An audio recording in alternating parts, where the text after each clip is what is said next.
Hello! Magandang araw po sa ating lahat, sa ating mga kababayan from Luzon, Visayas, and Mindanao. Once again, ito po ang inyong lingkod, ang munting tinig ng ordinaryong Filipino, si Sir Glenn. Kung kayo po ay bago sa ating channel, huwag kalimutan mag-like, mag-share, mag-subscribe, and huwag kalimutan din manood ng mga advertisement. At lalong-lalo na, huwag niyong kalimutan na i-click yung parang kampana dyan, ang tawag ay notification bell, para ma-notify kayo every time na magla-live stream ako, at the same time magkakandak ng activities o di kayo mag-upload ng mga video sa ating Munting Tinig channel. So pag-usapan natin itong mapapayaks ka na lang. Mapapayaks ka na lang kay Sara Duterte dahil mga kamunting tinig, akala ko kung gaano katapang si Sara na harapin ang impeachment. Naghintay tayo ng 10 araw. Ngayon supposed to be dapat sagutin ni Sara Duterte ang summon. Ang problema, ang nirelease ng kampo ni Sara Duterte ay ad kutilam. So ibig sabihin, kino-question pa rin ni Sara Duterte ang 1-year rule ban. At sa madaling sabi, mga kamunting tinig, yan po ay yan po ay pag-iwas pa rin. Gusto pa rin ni Sara Duterte at ng kampo niya na i-dismiss pa rin ang impeachment complaint. So kung ganun, saan po doon ang tinatawag na responsableng Vice President? Sinasabi ng kanyang kampo at siya mismo wala siyang ginawang impeachable offense. Bakit hindi mo na lang sagutin? Bakit hindi mo na lang ipaliwanag ang inyong reason na hindi ka dapat ma-impeach? So, dapat, yun ang sasabihin mo.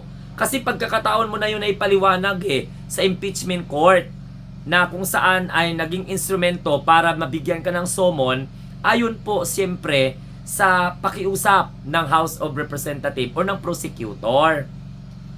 Bakit kailangan pang ipadismiss ang impeachment? Wala naman pala kayong ginilabag sa batas. Ayon po sa inyong kwento, malinis kayo, walang bahid ng korupsyon, walang culpable violation of Constitution, walang betrayal of public trust, walang malversation of funds, etc., etc. So bakit parang nabahag ang buntot ni Sara Duterte? Samantala, pag nasa iba siyang bansa, tira siya ng tira sa presidente, tira ng tira siya sa mga congressman. Away dito, away doon, sira dito, sira doon. Yan ang style. So dito mga kamunting tinig, ang simple dapat sanang gawin ng mga abogado ni Sara Duterte sa summon, ipaliwanag niya. Kasi yun po ang sasagutin ng prosecution panel sa loob po ng 5 araw. Si Sara Duterte, 10 araw pinaprepare ng ganyang klase mga kamunting tinig.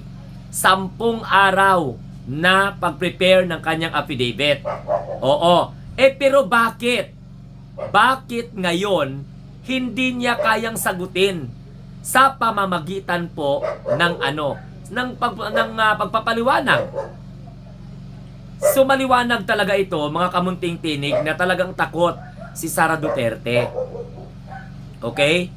Takot si Sara Duterte na sagutin ang lahat ng mga accusation laban sa kanya. So wait lang kamunting tinig ha. Ay baka mamaya may magdaan. So alam na alam ko na may magdaan talaga. Kaya nga 'di ba? Ano man. Pasok sir. May pasok sir. Sis, pasok. So yun mga kamunting tinig. Wait lang kasi mayroon lang bisita yung aking anak. Magluluto kami ng pagkain na naman. So i-continue natin ang pagpapaliwanag. Alam mo naman dito sa bahay. So ganun po mga kamunting tinig kung talagang may siya, wala siyang kasalanan, dapat sagutin niya in a nice way. Ang problema, hindi po yung inaasahan natin na pagpapaliwanag. Kasi yung pagpapaliwanag niya na paghihintay natin sa loob ng 10 araw na ibinigay sa kanya ng impeachment court, yun yung sasagutin po ng prosecution. So wala, lawlaw, at saka yaks talaga. So ibig sabihin talaga mga kamunting tinig, duwag, walang paninindigan, and at the same time, hindi niya kayang harapin kung ano man ang mga ipinupukol sa kanya. So, she doesn't know how to defend herself, okay, legally. Kasi ito na po yung pagkakataon na kung saan ay dapat harapin niya. Ito na yung pagkakataon na ipaliwanag niya sa taong bayan ang mga bagay-bagay na dapat niyang ipaliwanag. Paano mga kamunting tinig? Umiiwas. Okay? So, kung kayo po ay bago sa ating Munting Tinig channel, so huwag mong kalimutan mag-like, share, and subscribe. Oo, so ano pa lang to, 5 minuto pa lang, mayroon pang 5 minuto na ako, Diyos ko, nawala ako sa paliwanag, pero okay lang yan. Basta ito po ang ating gagawin, abangan pa rin natin kung ano po ang mangyayari dahil ito po ay talagang matibay na ebidensya na hindi po kayang harapin ng BP kung ano man ang ibinabato laban sa kanya. Basta, yun, makapag-rant lang siya, okay na. So, Diyos ko, nagbayad ka lang ng abogado. Nagbayad ka, kumuha ka ng 16 na abogado, pagkatapos, iyan lang pala ang gagawin mo. Pinaabot pa ng 10 araw para lang sa ganyang klaseng adkutilab. So, parang ano no, parang walang sense.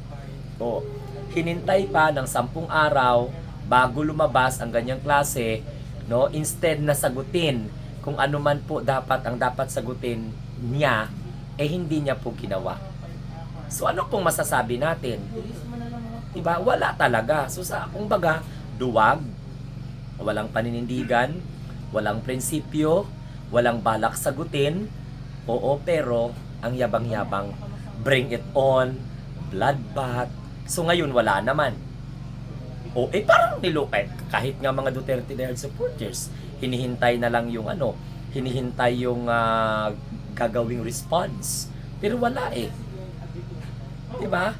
So hindi po nagko-coincide yung tapang niya sa kung ano po yung kanyang ginagawa. Akala natin, okay, bring it on. Akala natin, sige, impeachment, naghamon. Ngayon, wala. So, yan po ang ipinagtataka po natin. Bakit hindi kayang sagutin ang mga bagay-bagay na sagutin lang naman niya? Wala siyang ibang paliwanag kung diging question niya yung 1-year rule ban. At pinapadismiss ng kampo ang impeachment. Hindi po maganda yun. Kasi kung nagbitaw ka ng salita na harapin mo, nagbitaw ka ng salita ng bloodbath, nagbitaw ka ng salita na kaya mong patunayan na hindi ka nagkasala, hindi ka nag-commit ng article of impeachment, bakit ngayon pinapadismiss mo? Kumuha ka lang ng 16 na mga abogado na babayaran mo, 7 article of impeachment yung isinampa laban sa kanya. So kapag wala siyang masagot doon, so ibig sabihin talagang tantamount to hindi niya alam kung paano ipaliwanag. Kasi kung alam nila yung mga legalities, alam nila na kaya nilang labanan yung mga possible evidence. Okay? Alam nila sagutin. Sabihin lang naman niya doon sa statement na wala akong kasalanan, hindi ako nakupit ng ganito, pabulaanan niya. Pabulaanan niya lang, very very simple lang naman 'yun. I-deny niya sa pamamagitan po ng pagpapaliwanag niya sa tao para both against or pro sa kanya maiintindihan. Sa punto na ito, pati nga yung mga Duterte Dayhard supporters, niloloko niya. Kasi kumuha siya ng 16 na mga abogado, competent na mga abogado, then at the end of the day, ganun lang pala.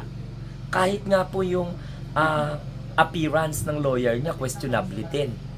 Okay? Kahit isa po yan sa mga delaying tactics, yung pagko-question ng 1-year rule ban.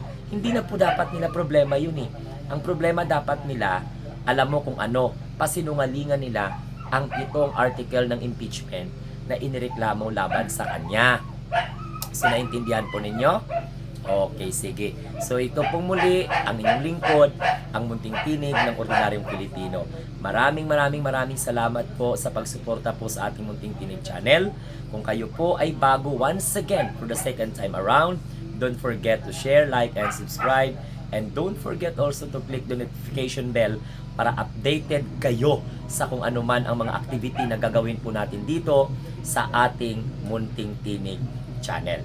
Okay? Hanggang sa muli, ito po ang inyong lingkod, ang munting tinig ng ordinaryong Pilipino nagsasabing tayo po ay ang mga bagong Pilipino sa bagong Pilipinas. Bye-bye!